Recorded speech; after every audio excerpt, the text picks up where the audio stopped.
This is Eyewitness News, the news leader, with Lori Stokes and Ken Rosado and Phil Evans with the exclusive AccuWeather forecast. Now, Eyewitness News this morning. Welcome back to Tiempo. There you see it. A new youth-based farmers market recently opened in the East Crotona Park section of the Bronx. It is a partnership between the Mid-Bronx Desperados Community Housing Corporation and the Council on the Environment of New York City. Joining us to talk about the market are Peter Williams, the president and CEO of the Mid Community Housing Corporation, and Assistant Director Jose Caballero. Gentlemen, good to have you. This is great. Thank you for inviting us. Whose idea was this? Because this is fantastic. Well, I live in Bedford-Stuyvesant. Yeah. Upon my appointment as the president and CEO of MBD Community Housing, the first youth market started around the corner. Okay. And Brooklyn, Bedford-Stuyvesant have the same socioeconomic problems as the East Crotona Park section. Okay. So I wanted to bring what I saw that was working in Brooklyn to the Bronx. And so far, so good. Yes. It's working good. When did it open? Last Friday was the first day. Okay. What is, Jose, a youth farmers market? Well, basically, the youth farmers market, it comprises of different youth in the community, age range from 16 and older. Okay. In our case, we have 15 and younger, also some interns. And basically what they do is they'll sell produce and fruit from local farmers. Now, is this volunteer work they're doing, or they're getting paid? They're getting paid. They're getting paid. Okay. Yes. And 15 and younger. How many youth you have involved already? We have 5. Okay. And did you go find them, or they found you? Actually, we found each other. Okay.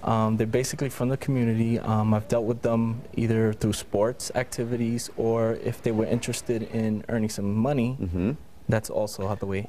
Yeah, go ahead. What's so good about the MBD youth market is a combination of providing nutritional value to the residents of East Crotona Park, but also the kids learn entrepreneurial skills and also earn some money over the summer. So when the kid comes to you and says, I'm looking for the job and this might be right for me, what are the qualifications you're looking for in the child? A kid that's energetic, a kid that wants to learn, a kid that wants to challenge him or herself. And what are the requirements, time-wise, effort-wise, place where you need to be, et Well, cetera? initially, they went through a 3-day training. They have to be up very early in the morning, be on post. And also, what I like about the kids, and all of them commented that they're learning customer relation skills. Yeah, dealing with the public. Yes. Yeah. How do you teach that to them? They're learning, right now, they're learning on their own. Yeah, it's on-the-job training. On-the-job training. Each of the kids commented on the fact that they are learning how to deal with the public. It's not easy sometimes. No, it's not, but they were really pros at doing it. Yes. The kids giving you good feedback, Jose, so far? Yeah, they definitely like the way the market's going. And they're eager to go every Friday and sell their products. So yeah, I was going to ask you for hours and location, but go ahead, give it to me while you said it.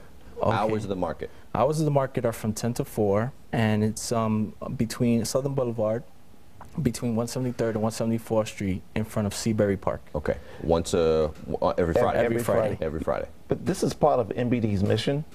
Our mission is basically to develop affordable housing in the community, and providing nutrition is part of our mission. We're going to talk more about that. Let's take our first break, because there's several goals here, and you guys are attaining them in a very unique and special way. We'll talk more about the youth market in the Bronx, the Boogie Down, when we come back on Tiempo.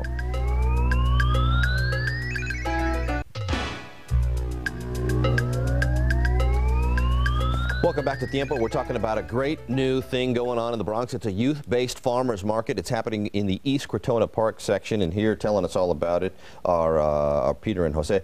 I wanted to talk to you. Where does the food come from at the market? From local farmers. Okay. And we go to the 14th Street Farmers Market and other farmers markets within New York City. Okay. So you stock up with them, bring the food to the Bronx. Yes. It goes on sale in the Bronx. Jose, the food that I buy there, if I go to the market, how does it compare with the prices in the grocery store? Oh, definitely getting a good buy. Yes, how so? And you're definitely getting fresh food. That's really? The prices, definitely. I mean, we try to compare it to what we have in the neighborhood, but when you look at it, so far in our first opening, yeah, the community was very pleased with what our prices were. What can I find there, food-wise? Oh, you find peaches, lettuce, onions, peppers, potatoes, basically anything that you want, veggies and fruits. And that is a big concern here, because in the Bronx, we've talked about it on Tiempo many times, in the Bronx and in other communities where obesity and the risk of diabetes is a major concern, is part of the goal, or one of the goals here, to get people to eat healthier? Definitely. My father was a diabetic. At 12 years old, my father went into a diabetic coma. So I grew up in a neighborhood where we didn't have fresh fruit. So the opportunity to provide fresh produce in the Bronx and communities of color throughout New York City is something that I'm happy to do. Yeah. And MBD is happy to do this. Yes. And do you see that reaction already from the customers who are buying the goods? We receive calls already from, MBD runs and owns 1,200 units of affordable housing, and we're serving our residents. And we've already received calls from our residents talking about the fresh produce and the price and the fact that they like the product and that the service that we're providing. Peter, you're going to get to the point where the people are going to come to you and say, I want to get my hands on some juca, you know, Puerto Ricans, or you know, Jose could tell you, right? Any particular, is it going to get to the point where perhaps you not special order, but widen the variety of the things that you have available? We're going to try our best to provide the services, as long as the farmers can provide, can grow it for us, and it's going to be a dialogue between our community and the farmers. Wow, you excited about it? Yeah. And to see the faces on the kids, you got 5 kids now. Will these 5 kids stay with you, or is it a constant retraining of perhaps new kids coming in to learn as well? They'll stay with us during the summer. Okay. Hopefully next year we'll be able to expand and have other youth markets and turn this to a year program where they learn entrepreneurship. And then during the summertime, learn nutrition. This is good stuff. Thank you. Senor. Way to go. Save me some of those peaches, because peaches are good food. Blueberries too. Way to go. We'll have you back in a year or so. We'll talk about how good it's going and where it's going next, because if it started in Brooklyn and went to the Bronx, I could see it expanding from there. So that's great news. And to you at home, muchas gracias. Thanks for being with us this morning. That wraps up another edition of Tiempo. I'm Joe Torres. Thanks for watching. Enjoy the rest of your weekend, and if you got some time on Friday, hit the farmers market in the Bronx. Take care.